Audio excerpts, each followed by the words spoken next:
निर्वाचन अब सुरक्षा त अब निर्वाचनको लागि सबभन्दा पहिले अब एउटा स्रोत साधनको कुराहरू आउँछ।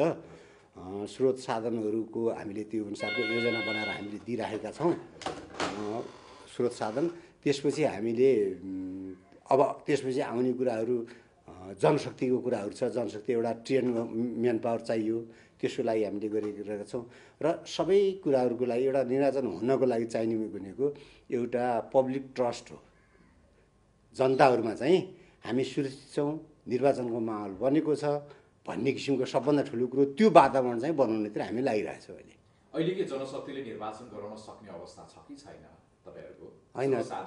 होइन, स्रोत साधन अहिलेको जनशक्ति त हामीलाई धेरै अब बुथको अनुसार योजना अनुसार खटाउनु पर्ने हुन्छ र हाम्रो विद्यमान जनशक्तिले त पुग्दैन। र विगतमा पनि ठुलो परिमाणमा म्यादीहरू त्यो किसिमले गरेका थियौँ। अब हामीले त्यो आउँछ, पछि त्यो आउँछ, तिनीहरूलाई तालिम दिने कुराहरू हुन्छन्। अब एउटा निर्वाचन सम्बन्धी कानुनहरूका कुराहरू छन्, यी धेरै कुराहरू बाँकी छन्।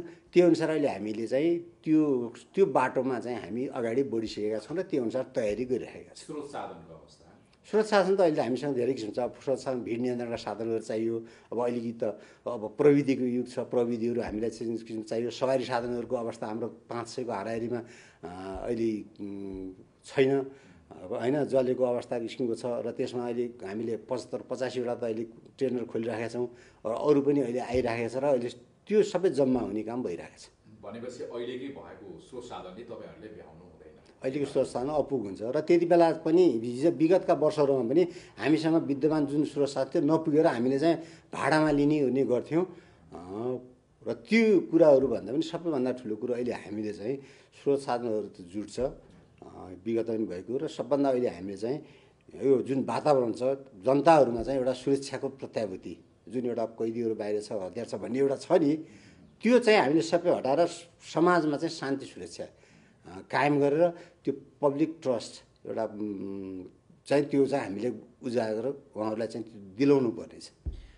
तपाईँहरूले अहिले जति पनि हाम्रो अहिले जनशक्ति छ त्यो पुग्दैन भनिरहँदाखेरि कति जनशक्ति चाहिँ अब हुन्छ त्यो के अनुमान लगाउनु भएको छ? होइन, पहिलो चुनावमा पनि हाम्रो चाहिँ एउटा स्थानीय निकायको चुनावमा 1 लाख, त्यसपछि जुन एउटा सङ्घीय र प्रदेश स्तरीय चुनावमा 1,25,000 हामीले थप म्यादी प्रहरीहरू गरेको थियो। 80,000 बाहेक? 80,000 बाहेक भनेपछि 1 लाख झन्डै 2 लाख चाहिन्छ। त्यो थप्नुपर्ने हुन्छ। स्रोत साधनहरू चाहिँ?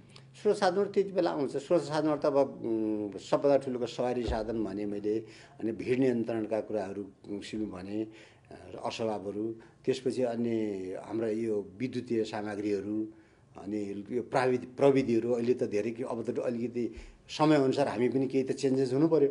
अलिकति प्रविधिहरूलाई पनि बढी प्रयोग गर्नु पऱ्यो। ड्रोन क्यामेराहरूदेखि लिएर अब अन्य यो वाक थ्रु गेटहरू हुन्छ, अर्को ह्यान्ड मेटल डिटेक्टर छ। यी कुराहरू चाहिँ हामी धेरै गर्छौँ भन्छ र यसलाई चाहिँ हामीले हाम्रो योजना हामीले यो चाहिन्छ भनेर हामीले चाहिँ हाम्रो तालुक गृह मन्त्रालयलाई हामीले पेस गरिसकेका छौँ।